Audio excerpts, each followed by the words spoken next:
श्रोते हो नमस्ते. आपल्या सर्वांना शुभ दिवस. श्रोते हो, 18 वर्षाच्या वयात जास्तीत जास्त जण विचार करतात की आपली वेळ लवकर येईल. तसंच वयाची 30 वर्ष झाली तरी विचार येतात की आपली वेळ लवकर येईल. वयाची 40 वर्ष झाली तरी पण आपल्या मनामध्ये आशा राहतेच की आपली वेळ नक्की येईल म्हणून. वयाची 50 वर्ष पूर्ण झाली तरी पण आपली वेळ आलीच नाही. श्रोते हो, 60 वर्ष वयाच्या नंतर कधीतरी अचानक छातीमध्ये दुखायला लागतं. तेव्हा हॉस्पिटलमध्ये गेल्यावर डॉक्टर सांगतात की यांची वेळ आली, जवळच्या नातेवाईकांना बोलावून घ्या. श्रोते हो, तेव्हा गणित सोडतं आणि कळतं की जेव्हा ती वेळ असते ती आपलीच वेळ असते, पण आता ती वेळ संपलेली असते. म्हणून श्रोते हो, आपल्या येणाऱ्या वेळेचा विचार करू नका. जी वेळ सध्या आहे ना, जी वेळ जशी आहे ना तशी स्वीकारा आणि मनसोक्त जगत आपलं ध्येय पूर्ण करण्याचा आणि आपली वेळ आणण्याचा पूर्ण प्रयत्न करा. आणि स्वतःहून फक्त शेवटची वेळ येते, पण आपली वेळ ही स्वतःहून येत नसते, तर ती आणावी लागत असते. नक्की विचार करा. चला, आजही आपल्यासाठी सुंदर विचारांची ही शिदोरी, ही मालिका अशीच पुढे घेऊन आलोय. चला करूया सुरुवात सुंदर विचारांना, सुंदर सुविचारांना. कोणाच्या वाईट वेळेवर अजिबात हसू नका, कारण काय माहित पुढची येणारी वाईट वेळ आपली असेल. काय करावं हे जर कळेन असं झालं तर नेहमी खरं बोलावं.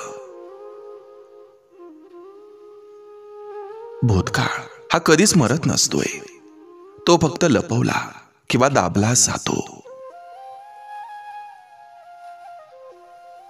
या जगात प्रत्येक जण मूठ धरून जन्माला येतो आणि त्याला हात पसरून जावं लागतं. जे काही कमावले ते मागं सोडावं लागतं, रिकाम्या हातानं जावं लागतं. म्हणून दयाळू राहा. जो कर्तव्य पार पाडतो तो सुखाचा अधिकारी होतो. खूप काळजी करत बसायचं नाही. वेळेलाही वेळ द्या आणि स्वतःलाही वेळ द्या.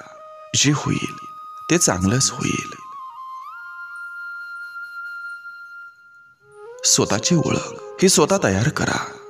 उद्या कोणी म्हणायला नको की याला मी मोठं केलंय. त्रास देणारा हा जेवढा वाईट असतो त्याच्यापेक्षा जास्त वाईट त्रास निमूटपणे सहन करणारा असतो. आपलेपणा, आधार आणि वेळ ही खूप मोठी संपत्ती असते. कुणालाही देण्यापेक्षा यापेक्षा चांगली भेट वस्तू नाही. ज्यांना तुमची काळजी नसते त्यांना तुम्हाला प्रश्न विचारण्याचा नैतिक अधिकार नसतो. समजूतदारपणाची भाषा ही तीच लोक वापरतात ज्यांनी कमी दिवसामध्ये जास्त वाईट दिवस पाहिलेला असतात. आणि नालायक लोक याचाच अजून जास्त फायदा उचलत राहतात. कानावर जेवढा विश्वास ठेवता त्यापेक्षा जास्त डोळ्यावर विश्वास ठेवा. कारण ऐकलेलं खोटं असू शकतं, पण डोळ्यांनी बघितलेलं खोटं असू शकत नसतं. स्वतःची जागा ही माहिती करून घ्या. कुठं उभं राहायचं, कधी उभं राहायचं आणि कोणासाठी उभं राहायचं. जो आपल्यासाठी आपण त्याच्यासाठी. जर आयुष्य सुंदर बनवायचं असेल तर सहन करायला शिका, दुर्लक्ष करायला शिका, गप्प राहायला शिका आणि एकटं राहायला शिका.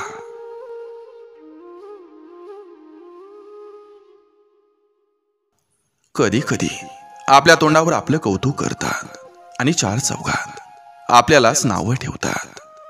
सगळं जग सुधारेल, पण नालायक नातेवाईक हे कधी सुधारणार नाहीत.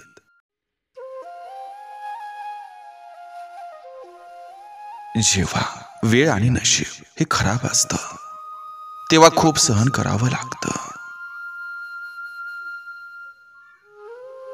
इतरांचा विचार करता करता आपल्याला हवं तसं आयुष्य जगायचं राहून जातं. वेळ निघून गेल्यावर आवडीची गोष्ट सुद्धा नको वाटते.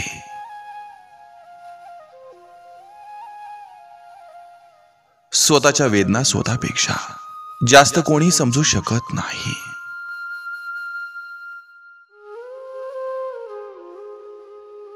कोणाला आपल्या असल्याची किंमत नसेल तर त्यांच्या आयुष्यात आपण नसलेलंच योग्य असतं. पैशानं सुख सोयी विकत घेता येतात, पण समाधान नाही. फूल साक्षीदार आहे, तोडलं त्यांनाच जातं जे चांगले असतात. शेवटी मेणबत्तीला कळालं की तिला त्याच धाग्यानं बर्बाद केलं ज्या धाग्याला तिनं हृदयात जागा दिली होती.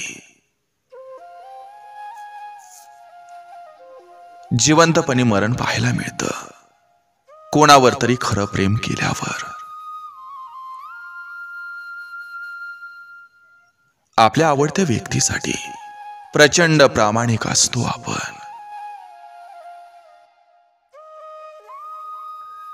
नावामुळे असलेली ओळख ही तर ओळखीचे देखील विसरतात, पण स्वभावामुळं आणि कर्तृत्वामुळे झालेली ओळख अनोळखी देखील विसरत नसतात.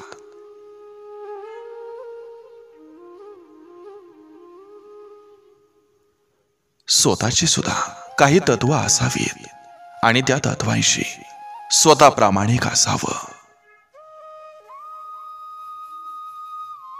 आयुष्यात कधी दोस्त हा दुश्मन झाला तरी त्याच्याबद्दल आपल्या मनात कधी पाप येऊ देऊ नका, कारण मैत्री समोरचा विसरला म्हणून आपण तत्व बदलायचं नसतं.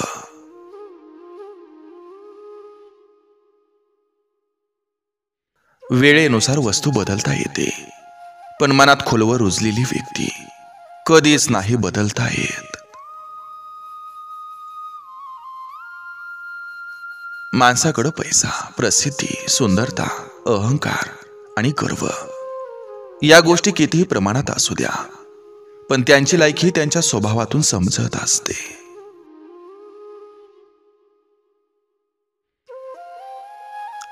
इतरांचं पंख छाटून कधी स्वतः भरारी घेता येत नसते आणि आपल्या माणसांना छोटं करून कधी स्वतः मोठं होता येत नसतं.